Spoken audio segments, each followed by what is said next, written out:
ब्रह्माच्यलोकाधिपति सहंपति कतंजलि अंदिवरम आयाचता संदिट्ट संत परजक्क जातिका देशेतु धम्मं अनुकंपि मम पजं සහම්පති බ්‍රහ්මරාජා ඇතුළු සියලු දිව්‍ය බ්‍රහ්ම පිරිසට සද්ධර්ම ශ්‍රවණය සඳහා ආරාධනා කරන අතරම අප සියලු දෙනා කෙරෙහි මහත් වූ අනුකම්පාවෙන් මේ ශ්‍රී සද්ධර්මය දේශනා කරන මෙන් ගෞරවනීය ස්වාමීන් වහන්සේගේ දෙපා නමද ආරාධනා කර සිටිමු. සාදු සාදු සාදු. අවසරයි ස්වාමීන් වහන්සේ. නමෝ තස්ස භගවතු වරහතෝ සම්මා සම්බුද්දස්ස. නමෝ තස්ස භගවතු වරහතෝ සම්මා සම්බුද්දස්ස. නමෝ තස්ස භගවතු වරහතෝ සම්මා සම්බුද්දස්ස. බුද්ධං ධම්මං සංඝං නමස්සාමි. සංකතං අபிසංකරෝති සංඛාරෝ සීති. සද්ධාවන්ත පින්තුනේ පූජනීය මහා සංඝරත්නයේ ප්‍රධාන අත්මැදියුත් අවසරයි. මහා සතිපට්ඨාන සූත්‍ර දේශනාව කේන්ද්‍රගත කරගත් 52 වෙනි උපදේශයයි අද දවසට යෙදিলা තියෙන්නේ. ඉතින් පහුගිය සතියේ වෙනකොට මේ දේශනා මාලාවේ අපි බොහෝ දුර පැමිණලා තිබුණා. පංච උපාදානස්කන්ධය කියලා කියන සතර සතිපට්ඨානයේ මානුපස්සනාවට අයත් මේ සංඥා ස්තරය ගැන අපි ටිකක් වැඩි වශයෙන් කතා බහක් කළා. මේ කොටසේදී අපිට හම්බ වුණා පිනතුනේ මේට පෙර ආතුව ඔයත්ොත් මමත් භාවනාව පුරුදු කරනකොට අපිට වුමනා වුණා ගන්න බුද අලු අරමුණක්. නමුත් දැන් ඒකෙන් විනාශ වෙලා ඒ කියන අදහසින් අපි ඉවත් වෙලා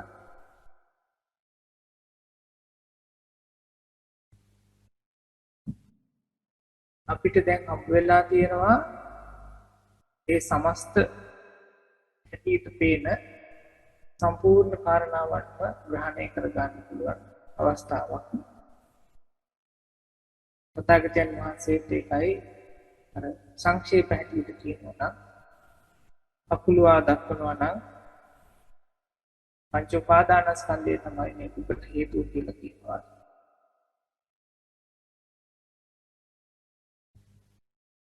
පංච උපාදානස්කන්ධයම තමයි දුකට කියන්න පුළුවන් නමක් කියලා කියනවා.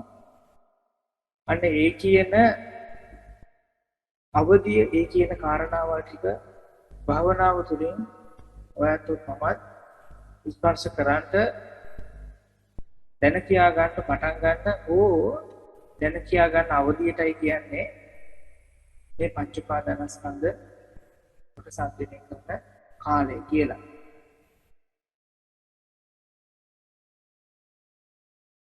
මේ කොටසදී පින්නතුනේ අපි හොයාගෙන බලාගෙන යන්නේ අපේ ජීන මේ ශරීරය ගැන තමයි.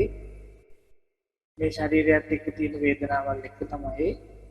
හැබැයි සතිපට්ඨානය කියන සිහිය පිහිටුවා ගැනීම කියන කාරණේට එන්ට වුණාම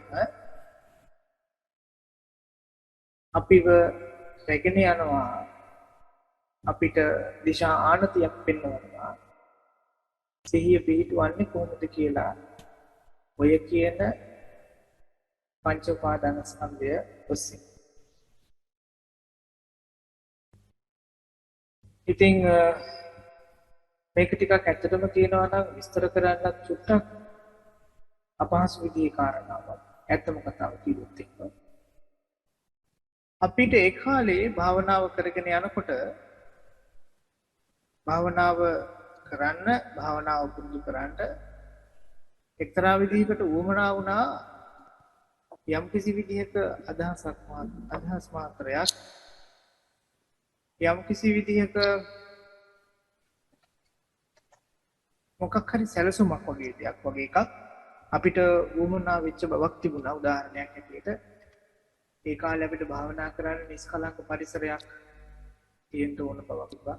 ඊළඟට සමහරක් වෙලාවට වන්දනා කරලා ඉවර වෙලා භාවනා කරන්න ඕනකමක් තියෙන්න පුළුවන්. ඒ ආදි වශයෙන් අපේ භාවනාව කරගෙන යන්න අපිට ඒ කාලේ අපිට යම් කිසි විදියක සකස් කිරීමක් ඕන වෙලා තිබුණා. ඒ දේ එක්ක තමයි අපි භාවනාව ඉදිරියට කරගෙන ගියේ. හැබැයි මේ වෙනකොට තථාගතයන් වහන්සේ අපිව අරගෙන යනවා අර අපේ නුවණ දියුණු කරන පැත්තකට වගේ. විශේෂයෙන්ම කියනවා නම් අපේ මමත්වය කියලා කියන අල්ල ගැනීම මට ඕන විදිහට තියෙන්න ඕන, මට ඕන විදිහට කරන්න ඕන ආදී වශයෙන් තියෙන ඒ අදහස දකින්න, ඒ අදහස තේරුම් ගන්න, තේරුම් කරලා දෙන්න අපිව රැගෙන යන බවක් තේන්න තියෙනවා. ඒ අනුසාරයෙන් තමයි පින්නතුනේ අපිට මේ කියන පංච උපාදානස්කන්ධය කියන මේ අවධිය එනකොට ඔය කියන කාරණාවල් ටික හම්බ වෙන්නේ කියන එකයි මගේ දැනීම. භාවනාව කරන්ට හෝ අපේ ජීවිතය තුළ ඔයතොත් මමත් හදාගෙන තියෙන අපේ හැටියට සලකන, මගේ හැටියට සලකන, මම හිතන විදිහ හෝ මම දරන අදහස හෝ මගේ ක්‍රමයේ හැටියට සලකන කාරණා සමුදායක් තියෙන්න පුළුවන්. ඒක කතා බහ කරන වචන ආශ්‍රයෙන් වෙන්නත් පුළුවන්. එහෙම නැත්නම් කතා බහ කරන වචන ආශ්‍රයෙන් එළියට යන්න පුළුවන්. කරන වැඩ කටයුතු ආශ්‍රයෙන් එළියට යන්න පුළුවන්. සහ හිතන සිතුවිලි ආශ්‍රයෙන් එළියට යන්න පුළුවන්. එතකොට භාවනාව පැත්තට ගත්තාම අපිට හම්බ වෙන මේ කියන පංච උපාදානස්කන්ධය තුල තියෙන කාරණාවන්හි සිහිය පිටුවා ගන්නට උනහම භාවනා යෝගියාට හම්බ වෙන්නේ තමන්ගේ ජීවිතය තුල ඇතම කියනවා නම් මමත්වයෙන් යුතුව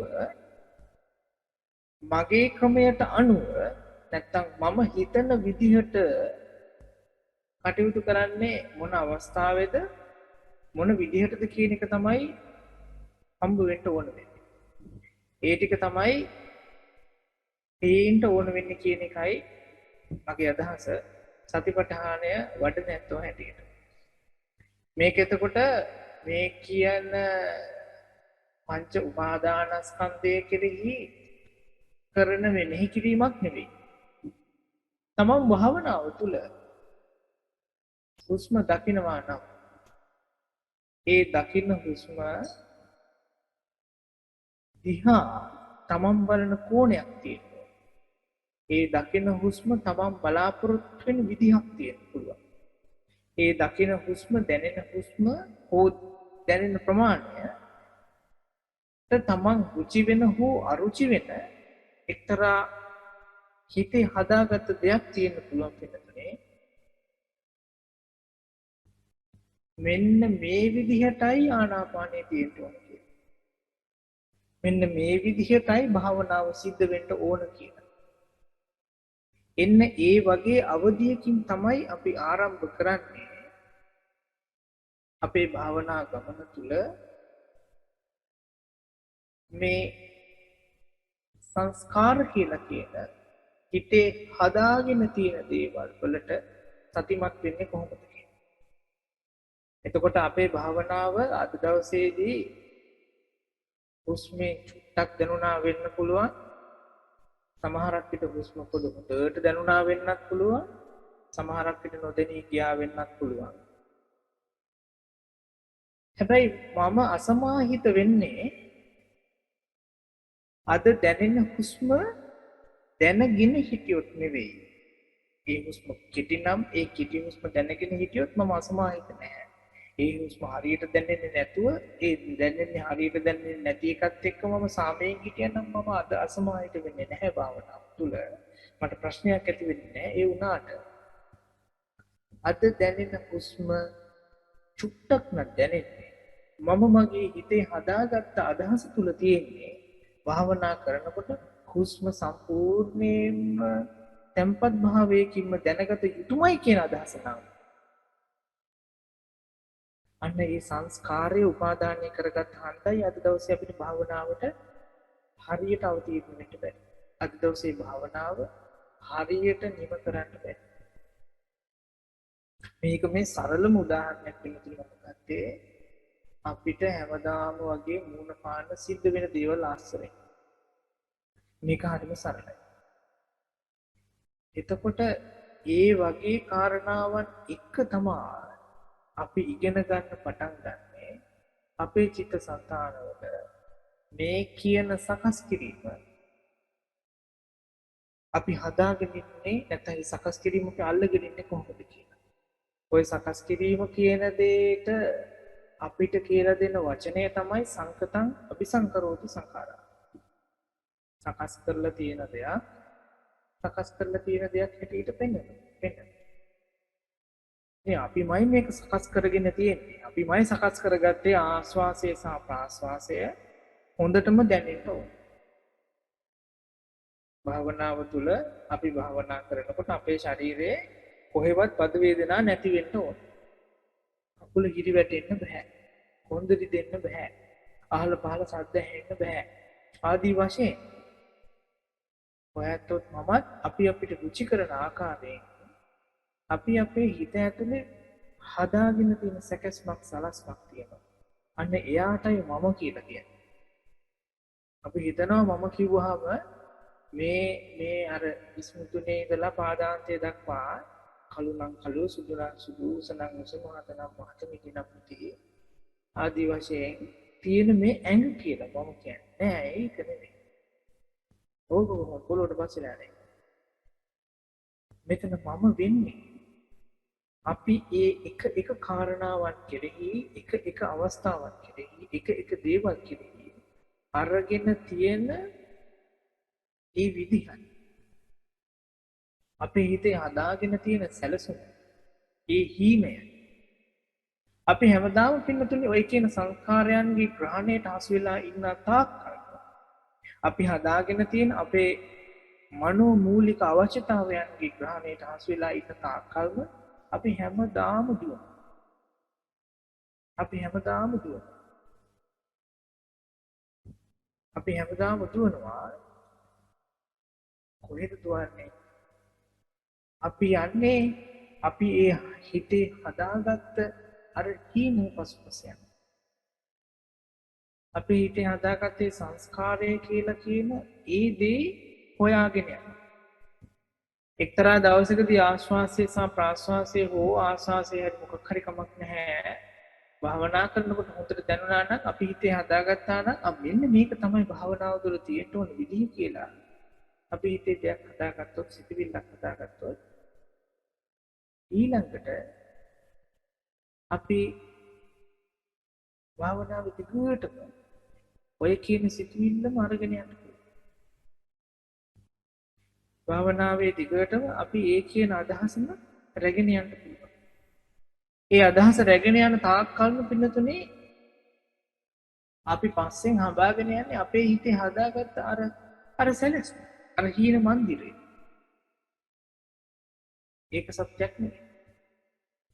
ඒ සුසුම් පොත, ඒ හුස්ම පොත ඒ දවසට සාපේක්ෂ වුණා මිසක වෙනත් දවසට සාපේක්ෂ නැහැ.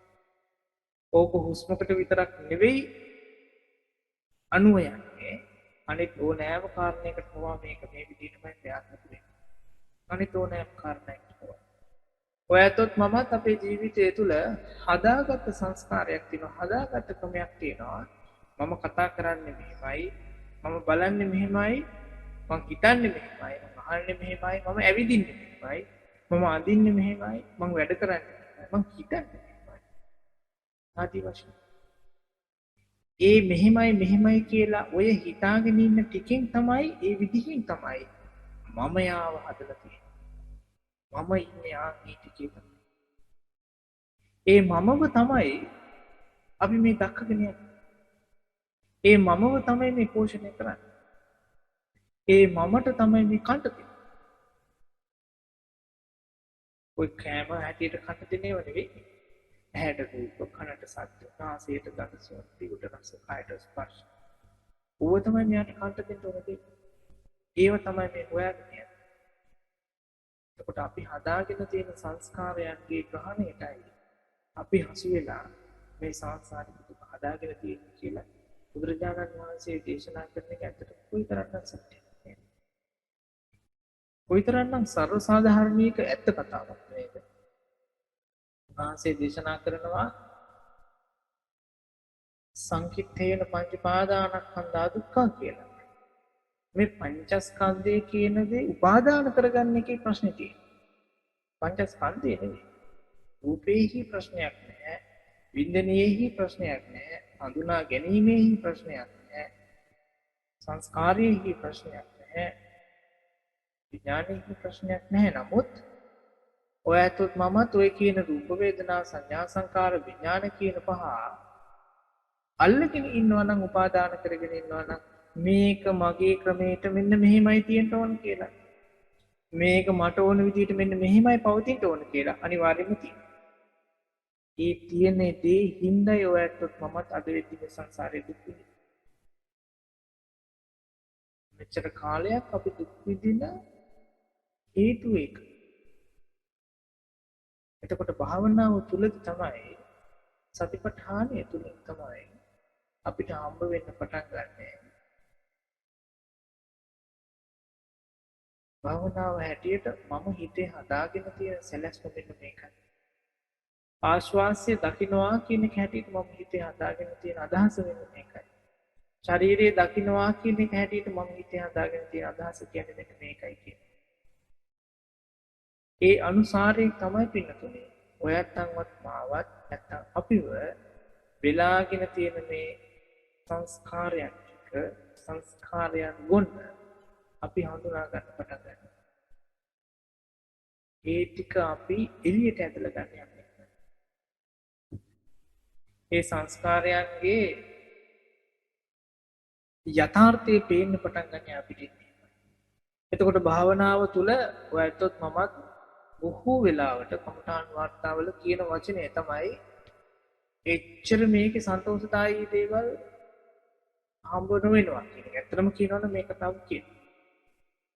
භාවනාව තුළ ගොඩක් වෙලාවට දුකම පේන දුකම දකින කතන්දරයක් තියෙනවා කියලා කියනවා. අපි මේ දකින්නේ පින්නතුනේ අපි හදාගත්ත දේ නැති එකයි මේ දකින්නේ. ඔන්න ඕකයි අපිට තියෙන්නේ. අපි හදාගෙන තියෙනවා භාවනාව කියලා කියන්නේ කොහොම එහාට නිස්කලංක ශරීරයට සැහැල්ලුව ගෙන දෙන ආස්වාසයේ සහ ප්‍රාස්වාසයේ හොඳටම දැනෙන තේරෙන හිත දුවන්නේ නැති වද වේදනාවක් නැති සද්දබද්ද ඇහෙන්නේ නැති ආදී වශයෙන් තියෙන මහා පුදුමාකාර ගුඩ අවස්ථාවක් කියලා. ඒ අපි අපේ හිතේ හදාගත්ත දේ නැති වෙන තාක්කල්ම අපි මේක ගැන කම්ප්ලේන්ට් කරනවා. මේකට මනාප නැති නේද? ඒ තියෙන දෙයට මනාප නැහැ කියලා කියනත් මනාප නැති මොකටද? සතිපට්ඨානයට මනාප නැති. සිහියටයි මනාප නැති. එතකොට සතිපට්ඨානිය වෙන්නේ මොකක්ද? සිහිය වෙන්නේ මොකක්ද? මේ මොහොත තුල යමක් තියෙනවද? යමක් පේනවද? යමක් දැනගන්නවද? ඒකයි සතිය.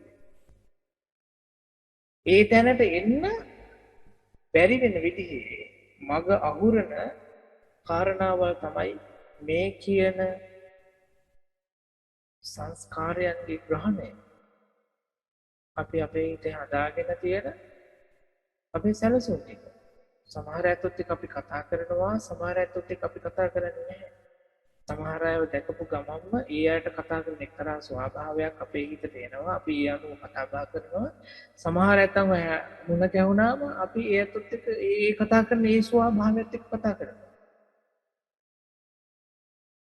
අපි එක අවස්ථාවන් වලදී එක විදිහට අපේ චරිතය මාරු කර ක්‍රියාත්මක කරනවා. මෙහෙම කරන්න කවුද ඉගැන්වන්නේ? මෙහෙම කරන්න අපිට ඒ විධානය දුන්නේ කවුද? අපි ඒ විදිහට කතා කරන තැනට, ඒ විදිහට බලන තැනට, ඒ විදිහට වැඩ කටයුතු කරන තැනට, ඒ විදිහට හිතන තැනට අපිවම පත් කරේ කවුද? බාහිර කෙනා නෙමෙයි. අපි විසින්මයි අපි මේ තැනට පත් කරගත්තේ. ඒ මොකක්ද හේතුව උනේ? අපේ හිතේ අපි දාගෙන තියෙන අර සංස්කාරයන් ටිකම රජ කරවන එක. අපි හිතේ හදාගෙන තියෙන කාරණාවල්ම නැවත නැවත උලුප්පා අපි ඒකටම පොහොර එකතු කරන එක.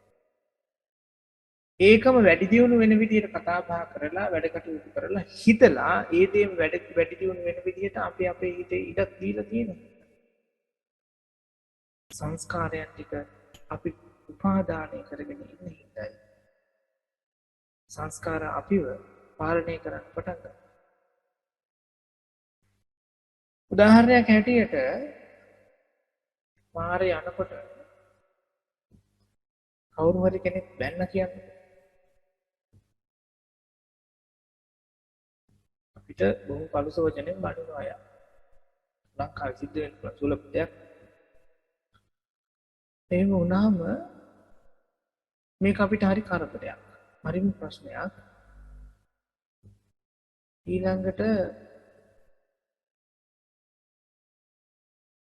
ඊළඟ දවසෙත් යනකොට යා ආයෙත් බයිනවා අපිට. දවස් දෙක තුනක් මේ වැඩේ වෙනවා. එක දවසක් අපි ගාවට එක්කෙනෙක් ඇවිල්ලා කියනවා මම බලාගෙන හිටියා ඔයාට අවල් කෙනා බනිනවා. අනේ සමාව වෙන්න ඕන. මම දන්න කෙනෙක් එයාට මේ පොඩි අසනීපයක් තියෙනවා. එයා හිටි ගමන් ළඟ ඉන්න කෙනාට බනිනවා කියලා කිව්වයි කියන්නේ. එහෙම වුණොත් පිනතුනේ අර කෙනා මූලින් බැන්න වෙලාවේ ඉඳලා ඊළඟට ඒ කෙනාව දකින්න වෙලාව දක්වාම අපේ හිතේ හැදිච්ච ද්වේෂ සංඛාර ටිකට මොකද වෙන්නේ?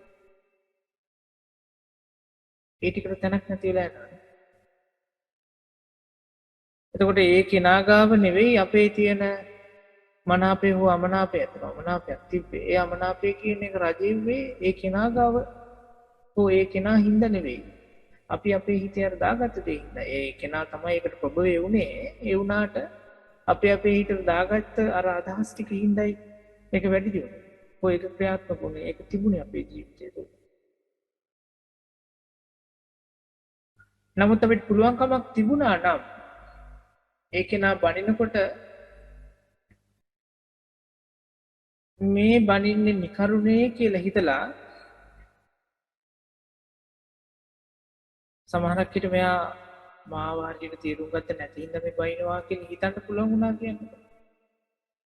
එහෙම වුණා නම් එයාගේ ඒ කියන කෙනා හින්දා අපේ ජීවිතය තුළ තව සිතිවිලි බෝ වෙන්න පටන් ගනී. අපි කල්පනා කරේ ඊළඟ වතාවේ බැන්නොත් නම් මම මෙන්න මෙහෙම කියනවා කියලා. ඒක තමයි අපි සංස්කාරයන්ගේ ග්‍රහණයට හසු නොවුනාට පස්සේ තියෙන නිදහස, තියෙන සැනසීම, තියෙන විමුක්තිය. සාමාන්‍ය ලෝකයේ තුලත් සංස්කාරයන් කියන දේවල් අතහැරින බවක් තියෙනවා. සකස් කරගෙන තියෙන දේවල් අතහරින. උදාහරණයක් ඇටියට ප්‍රේම සම්බන්ධයක් ගන්න පුළුවන්. කාලයක් තිස්සේ ආද වෙලා ඉඳලා මොනවා හරි දෙයක් හිත මොනවා හරි කාරණාවක් හින්දා ඒ හදාගෙන තියෙන හීන ටික ඔක්කොම කඩලා දුකලා බිඳලා දාලා අතහැරලා දාන්න පුළුවන්. ඒ අතහැරීම තුල ලෝකයා කියන්නත් පුළුවන් එහෙනම් මංගාවත් තිබිච්ච සකස් කිරීම මංගාවත් තිබිච්ච හීන ටික ඔක්කොම ප්‍රාර්ථනාවන් ටිකම ආයින් කළා. මොකද කියන්නේ ඒ කෙනාව ආපහු මතක් වෙද්දී හිතට නිදහසක් එයිද සැනසෙල්ලක් එයිද තරහක් වෛරයක් ද්වේෂයක් එයිද?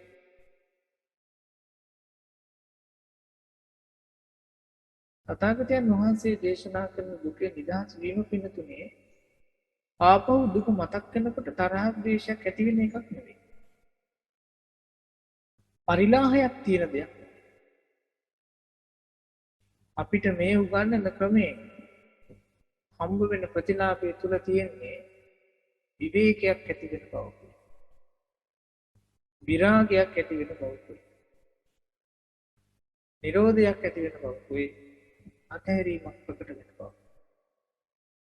ඒක හරියට යම් කිසි දෙයක් තිබුණා ඒ දේ අතුරුදහන් වෙලා ගියා වගේ තමයි. නිවන් දකින්න කෙනා ගැන ධර්මයේ සඳහන් වෙන උපමාව තුළ මෙන්න මේමයි කියන්නේ. පහනක් තියෙනවලු පත්තු වෙවි. අවසානයේදී පහන පත්තු වෙලා අර තෙල් ටික ඉවරයක් වෙනවා. ඊළඟට තිරෙත් පත්තු වෙනවා. අවසානයේට ගින්දර නිවිලා යනවා. ගින්දර ජීතනක් හොයන්නත් නැහැ. තිබිච්ච තැනක් ඇත්තෙත් නැහැ. ආන් මේ වගේ තමයි. අපිට පුළුවන්කමක් තියෙවි පිටුතුන් කවදා හෝ දවසක සතිපට්ඨානයේ හින්දා සිහිය දියුණු කිරීම හින්දා හොයලා බලන්න මේ අවස්ථාවන් වලදී අපේ ජීවිතය තුළ දුක හදාගන්නේ ඒ දුකේ ග්‍රහණයටපත් වෙන්නේ මොන අදහස් හින්දාද? ඔකට අද කාලේ භාෂාවේ වචනයක් උත්තේ මොන විදිහට ප්‍රෝග්‍රෑම් කරපු හින්දාද කියලා හොයාගන්න පුළුවන්. එතකොට මේකෙන් කියවෙන්නේ අපි අපේ ජීවිතය තුළ දුකින් නැති වෙලාවකුත් ඉන්නවා කියන එක. අපි අපේ ජීවිතය තුළ දුක් වේදනාවක් කියන දෙයක් නොවිද ඉන්න අවස්ථාවල් තියෙනවා. ඇත්තටම කියනවා නම් නිවි සැනසුණු අවස්ථාවල් තියෙනවා. යහපත් විදියට සුදුසු විදියට කතා බහ කරන වැඩ කටයුතු කරන හිතන අවස්ථාවල් තියෙනවා. නමුත් අපිට ඒවා හඳුනා ගන්න අමාරුයි. අපිට ඒවා උලුප්පා ගන්න අමාරුයි. ඊට වඩා අපේ මනස අපේ හිත අපිට මතක් කරලා දෙන්නේ අපේ ජීවිතය තුළ අපි දුක හදාගත්ත දුක වැඩි කරගත්ත ප්‍රමාණයක්ම තමයි. ඒ කොටස් ටිකම නම් අපිට පෙන්වලා දෙන්නේ. උලුප්පලා දෙන්නේ නැවත නැවත මතක් කරන්නේ. එහෙම නම් පිනතුනේ අපිට අමතක වෙනවා අපිට තේරුම් යන්නේ නැහැ. මගේ ජීවිතය තුළ දුකක් නොවිද ඉන්න අවස්ථාවල් තියෙනවා කියන එක. මෙන්න මේ දේ හන්දයි ඇත්තටම මට උවමනාකම තිබ්බර කමඨාන් වාර්තාව කියන එක ඔයයන්ගේ හිතවලට ඔබන්ට ඕනකම තිබ්බ එක. ඒක හන්දයි මම ඒක ගැන එච්චරටම කිව්වේ. භාවනාවක් කරලා ආපස්සට මතක් කරන එක එහෙම නැතිනම් දෛනිකව අපේ ජීවිතේ කටයුතු කරලා ඒ කරපු දේ ගැන ආපස්සට මතක් කරන එක අනිවාර්ය වෙන්නේ ඒක. මොකද ඒක අස්සෙන් තමයි ඔයයන්ට තේරෙන්න ගන්නේ. අසවල් කාරණේට මම දක්වපු ප්‍රතිචාරය නැතිනම් ඒ දෙයට මුහුණ දුන්න විදිහත් අසවල් විදිහට අසවල් කාරණේට මම ප්‍රතිචාර දක්වපු විදිය හෝ මුහුණ දුන්න විදිහත් අතර තියෙන වෙනස. හොඳ සහ නරක කියන දෙක එළියට එන්න පටන් ගන්න යන්න එතන. ඔය හොඳ සහ නරක අපිට එළියට එනවා නැතුවත් නෙවෙයි ඒ වෙන කෙනෙක් කියලා දුන්නට පස්සේ.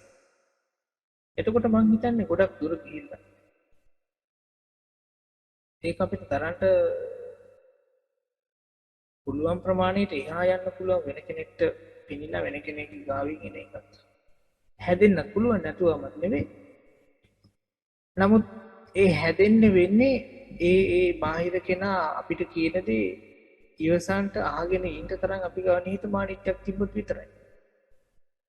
හැබැයි භාවනාව තුළ අපි අපිට මුහුණ දෙන්න පටන් ගත්තාම අපක්ෂපාතී වූ නිරීක්ෂණය කරන්න පටන් ගත්තාම අපිට පේන්න පටන් ගන්නවා අපි දකින්න පටන් ගන්නවා මේ ගමනේ අපි හදාගෙන තියෙන ඒ ලෝකය අපි හදාගෙන තියෙන ඒ සකස් කිරීම ගොන්නට බුදුරජාණන් වහන්සේ දෙන උපමාව තමයි කෙහෙල් කඳ කියන එක. අරටුවක් නැහැ, හරයක් නැහැ. ලොකුවට පේනවා හරි ලස්සන ඇදිරිසි තියෙනවා. ඒ වුණාට හයියක් නැහැ. කිසි හරයක් නැහැ. පිනතුනේ අපේ ජීවිතයේ අපි ගාව තියෙන සකස් කිරීම ටිකයි එතකොට අපි අල්ලගන්න ඕන වෙන්නේ. මේක ඇත්තටම කියන්න ඕන විස්තර කරන්න ටිකක් අමාරුයි. නමුත් ඔයයන්ගේ ප්‍රශ්න මොන හරි තිබුණොත් මේක ආශ්‍රයෙන් යන ඒකත් එක්ක නම් කියන්න පුළුවන්කමක් හම්බ වෙයි කියලා මම විශ්වාස කරනවා. එසේ හෝ අපේ ජීවිතය තුළ අපි හදාගෙන තියෙන සකස් කිරීම ටිකයි මේ කොටසදී අපි එළියට ගන්නෙ. මෙච්චර කාලයක් ඒ හදාගෙන තිබිච්ච සකස් කිරීම ටිකම හොයාගෙන ගිය හන්දයි ඒ ටිකම අපි බලාපොරොත්තු වෙච්ච හන්ද වෙන්න පුළුවන්. අපිට සංසාරයේ දුක තියෙනවා. හැබැයි එහෙම වුණා කියලා හිතන්න එපා. 100%ක්ම අපි වෙනස් කරන්නට ඕනේ කියලා. එහෙම එකකුත් නැහැ. අපි ගාව හොඳ ඕන තරම් තියෙනවා. සීලාදී ගුණ දහම් අපි ගාව තියෙනවා. භාවනාව තුළ වුණත් අපි උත්සාහ කරලා බැලුවොත් අපේ හිත තැන්පත් කරගන්න පුළුවන් ප්‍රමාණයක් හෝ අවස්ථාවක් තියෙන්න පුළුවන්. යම්කිසි ප්‍රමාණයක්. ඥානවන්ත භාවය ගැන වුණත් එහෙමයි. ඉතින් ඒකින්ද අපි උත්සාහ කරන්න බලමු පිනතුනේ භාවනාව තුළ අපි අපේ හිතේ හදාගෙන තියෙන සකස් කිරීම ටික ඉස්සෙල්ලම දකින්න බලමු. ඒ දේවල් ටික තීරුම් ගන්න බලමු. ඊට පස්සේ අපිට හම්බ වේවි මම මේවා උපාදානය කරගෙන ඉන්න ඉඳයි අල්ලගෙන ඉන්න ඉඳයි ඒ කියන සකස් කිරීම ටික මම හොයාගෙන යන්න කියලා. මේ හොයාගෙන යන හන්ද තමයි මට දුක තියෙන්නේ කියලා. මොකද ඒ හොයාගෙන යන්නේ හරයක් හොයාගෙන. ඒ වුණාට හරයක් නෑ ඒ වගේ. මොකද මේ හැම එකක්ම සිහින මාලිගාවගේ හින්දා. අදාගෙන තියෙන දේවල් සකස් කිරීම ඔක්කොම ටික අතීතයට අයිති දේවල් හෝ අනාගතයට අයිති දේවල් මිසක වර්තමානයේ තුල ක්‍රියාත්මක කරන්න පුළුවන් දේවල් නෙවෙයි කියන එක අපිට තේරෙන්න ගන්න. අන්න එහෙම වෙච්ච දවසට සංස්කාර තිබ්බට අපි උපාදාන කරගන්නේ නැති වෙනවා. අපේ ජීවිතවලට අපි අරමුණු හදාගනීවි බලාපොරොත්තු හදාගනීවි නමුත් ඒවා ඕනාවට වඩා ග්‍රහණය කරගන්නේ නැති වෙනවා. අජාචා සංසේ කියන ලස්සන කතාවක් තියෙනවා. ඕනෑම දෙයක් අල්ලගන්න අතහරින්න පුළුවන් වෙන ගානට. මම හිතනවා අපි ඉගෙන ගනීවි අපි පුරුදු වෙවි. ඒ කියන ප්‍රමාණයට ඕ ඒ කියන සීමාවෙන් උපාදානය කරගන්න අල්ලගන්න. ඒ කොහොමද අතහරින්න පුළුවන් වෙන ගානට අල්ලගන්න ඉගෙන ගන්න. ඉතින් මම විශ්වාස කරනවා ඒ කියන දෙයයි අපිට මේ කොටසේදී මේ උගන්වන්නේ කියලා. සංස්කාරයන් කියන එක ඇත්තටම අපිට හොයන්න වටින දෙයක් වගේම ටිකක් අමාරු කාරණාවක්. ඒක නමුත් බැරි කාරණාවක් නෙවෙයි. ඔයත්ගේ මගේ ජීවිතය තුළ හදාගත්ත දේවල් ඕනෑ තරම් තියෙනවා. යම් කෙනෙක් දැක්කහම ඒ දකින්න ඡායාව මතුවෙච්ච ගමන්ම අපි ගන්න සටහන තුළින් හඳුනා ගැනීම තුළින් අර අපේ හිතේ හදාගෙන තියෙන සකස් කිරීම ටික ඔක්කොම එකට ඇවිල්ලා ඒ අනුසාරයෙන් වැඩ කරන්න ගන්න. ඉස්කෝලේ යාළුවෙක් දැක්කම අපි කතා කරන විදිය වෙනස් නේද? ඒ වගේම පරණ කාලේ අපි දන්න තවත් කවුරු හරි සර් කෙනෙක්ව දැක්කොත් කතා කරන විදියත් වෙනස් නේද? හැමදාම දකින්න කෙනෙක්ව දකින්නකොට අපි කතා බහ කරන විදියත් වෙනස් නේද? සරල උදාහරණයක් තමයි අපි ගාව තියෙන සංස්කාරයන්. අපි හදාගෙන තියෙන දේවල් වලට සරල උදාහරණයක් ඕක. ඉතින් අන්න ඒ වගේ කෙනෙකුනේ අපේ ජීවිතය තුළ දුක් ඇති කරගන්න දුක කියන දේ හඹාගෙන යන හදාගෙන තියෙන සකස් කිරීම ටික ඔයත් මමත් හඳුනා ගන්න ඕනේ. මේක පුද්ගලිකව අපි කරාට ඕන දෙයක්. වෙන කෙනෙක්ට කරලා දෙන්න බැරි දෙයක්. මේක අපි විසින්ම තේරුම් ගන්න ඕන දෙයක්. තේරුම් අරගෙන මේ බැහැර වෙලා ජීවිතේ පවත්වන්න ඕන අවධියක් තමයි මේ තුලින් සකස් වෙන්නේ. ඉතින් මම බලාපොරොත්තු වෙනවා අද දවසේදී ඔන්න ඔය කතා කීයක් තමයි මම කියන්න උත්සාහ කළේ. නමුත් අද කාර්මික දෝෂ ආදී ප්‍රශ්න ගොඩක් තිබුණා. මම විශ්වාස කරනවා පුළුවන් තරමක් උත්සාහ කළා මම මේ දේ විකාශනය කරන්න. ඒසෙන් වේවා කියලා බලාපොරොත්තු වෙනවා වගේම මේ දේශනාව තුළින් ඔයයන්ට යම්කිසි විදියක දහම් දැනුමක් සැලසුණා නම් ඒ දේ තමන්ගේ ජීවිතයට භාවිතා කරලා පුරුදු කරලා සංසාර ගමනේ නිදහස් වෙන්න මාර්ගය සලසා ගනිත්වා කියලා බලාපොරොත්තු වෙනවා. සියලු දෙනාටම තිරුවන් අන්දමයන් ධම්ම කථාය සාදුකං දදාමසේ සාදු සාදු සාදු අනුමෝදාමි